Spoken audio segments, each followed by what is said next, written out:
यीशु प्रभु के नाम में हमारे सभी मसीह भाई बहनों को जय मसीह की। परमेश्वर का धन्यवाद है। वचन के माध्यम से परमेश्वर हम सबसे बात करना चाहते हैं। हम देखेंगे लूका रचित सुसमाचार 12 अध्याय 15 पद। यहाँ पर इस प्रकार से लिखा हुआ है, और उसने उनसे कहा, चौकस रहो, हर प्रकार के लोभ से अपने आप को बचाए रखो, क्योंकि किसी का जीवन उसकी संपत्ति की बहुतायत से नहीं होता। सुंदर वचन के लिए परमेश्वर का धन्यवाद। हमारे विश्वास के अनुसार हमारा यीशु देह के रूप में संसार में आया और संसार में रहकर उसने लोगों को जीवन दिया, बहुतायत का जीवन दिया।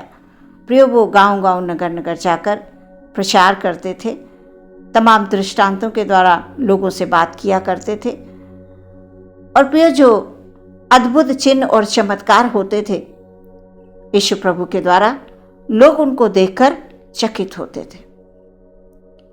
जब प्रभु बातें करते थे तो लोग बड़े ध्यानपूर्वक उनकी बातों को सुनते थे, ग्रहण करते थे और यीशु प्रभु में विश्वास करके उनके पीछे चल पड़ते थे।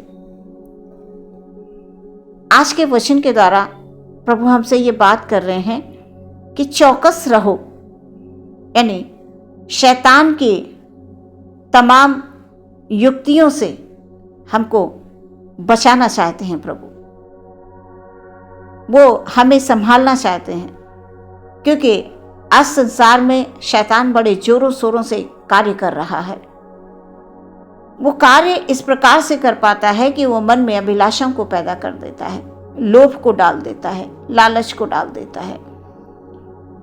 और मन में जब लोभ और लालच उत्पन्न हो जाता है तो मनुष्य अपने सही रास्ते से भटक जाता है। और परमेश्वर नहीं चाहता है कि उसका कोई भी जन, यानी हम परमेश्वर के लोग हैं, परमेश्वर की संतान हैं, और वो नहीं चाहता है कि मेरी कोई भी संतान इस पृथ्वी पर लोभ या लालच में पड़कर अपने जीवन को नष्ट कर ले।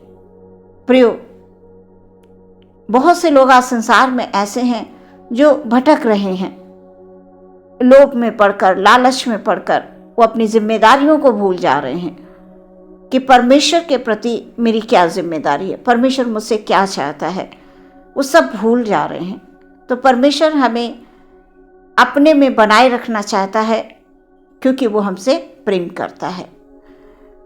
वचन कह रहा है, चौकस रहो। किसी का जीवन उसके संपत्ति की बहुतायत से नहीं हो सकता है। अपने आप को बचा कर रखो, लोभ से, लालच से, बुरी बातों से, बुरे कामों से अपने आप को बचाओ। और जब हम पढ़ते हैं प्रियो, वचनों में यीशु प्रभु एक दृष्टांत देते हैं जो एक धनवान व्यक्ति का दृष्टांत है। उसमें एक धनवान व्यक्ति की अच्छी फसल होती है, उसकी भूमि में बहुत अच्छी फसल होती है, और वो धनवान व्यक्ति उस फसल को देखकर बड़ा खुश होता है। बहुत अच्छी बात है, परमेश्वर हमें बहुतायत से देता है, हमें आनंदित भी होना चाहिए, हमें खुश भी होना चाहिए, क्योंकि हमें परमेश्वर की ओर से जब मिलता है तो उसमें आनंद होता है। और प्रियो, वो व्यक्ति इसी प्रकार से आनंदित होता है और मन में वो ये विचार करने लगता है कि अब मैं क्या करूं, क्योंकि इतनी अच्छी फसल हुई है। अब मैं ऐसा करता हूं कि जो मेरी छोटी छोटी बखारियां हैं मैं उनको तोड़वा देता हूँ, और तोड़वा कर वो बड़ी बखारियाँ बना लेता हूँ, बड़ी बड़ी, जिनमें ये जो मेरी अच्छी फसल हुई है, ये अच्छा अन्न पैदा हुआ है, उसको मैं बड़ी बखारियों में भर कर रख लूँगा। अपनी धन संपत्ति जो कुछ भी है मैं अच्छे से बड़ी बड़ी बखारियों में भर कर रखूँगा, और अपने प्राण से मैं ये कहूँगा कि हे प्राण, तू खा पी और सुख से रह, चैन से रह।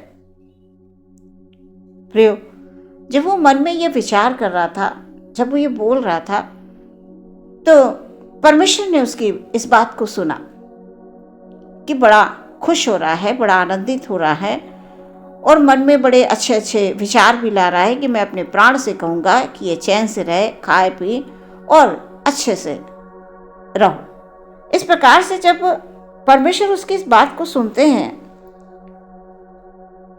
तो कहते हैं, हे मूर्ख, इसी रात को तेरा प्राण ले लिया जाएगा, तब तूने जो ये धन संपत्ति इकट्ठा करके रखी है ये किसकी होगी? जो तेरी इतनी अच्छी सी उपज हुई है, तू बड़ा आनंदित हो रहा है, बड़ा खुश हो रहा है और अपने प्राण से ये कह रहा है कि बढ़िया से रहे, खा पी, चैन से रहे, सुख से रहे, मौज से रहे।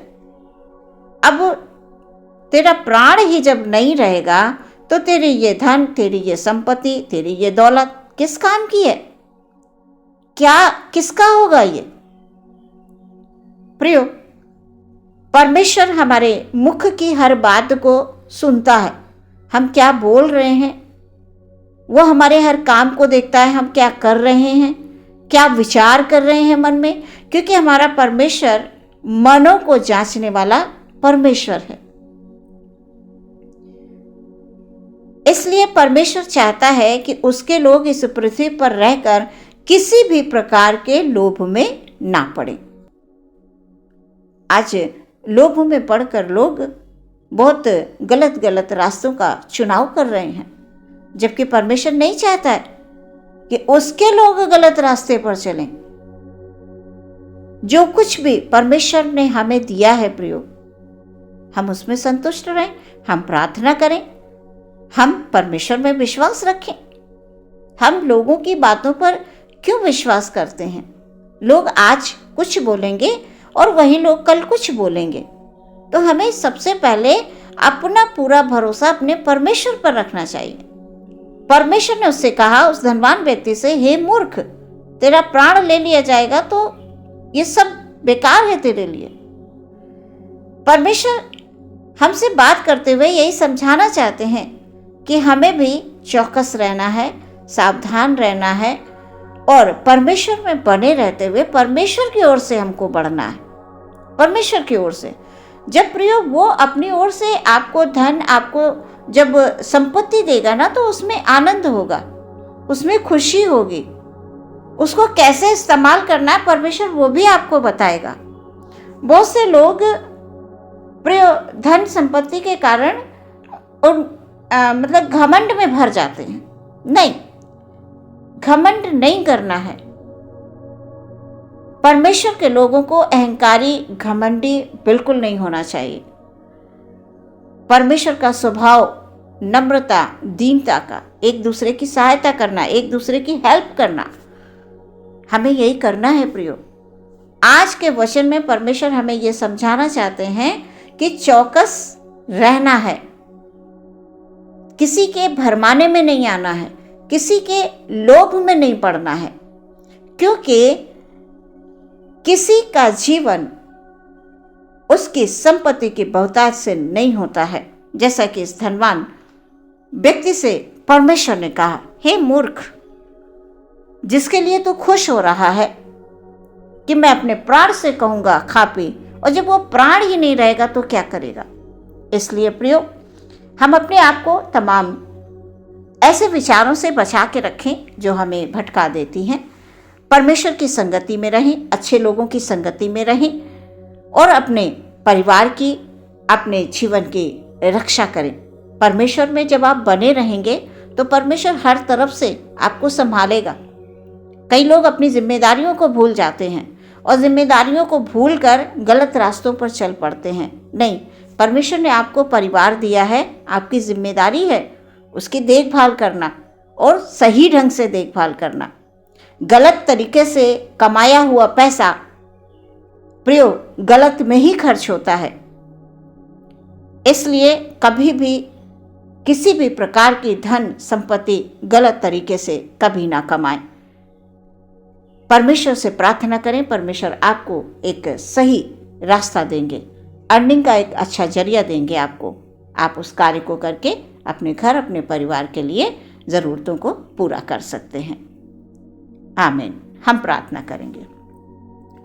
धन्यवाद, धन्यवाद, धन्यवाद, धन्यवाद, धन्यवाद यीशु प्रभु की जय हो, तारीफ हो परमेश्वर की। हालेलुया, जिसने हमें अवसर दिया है हालेलुया अपने भाई बहनों के साथ प्रार्थना करने के लिए, वचन के द्वारा बात करने के लिए परमेश्वर हालेलुया आपका बहुत बहुत धन्यवाद पिता। हालेलुया भाई बहनों को आपके हाथों में समर्पित करते हैं पिता।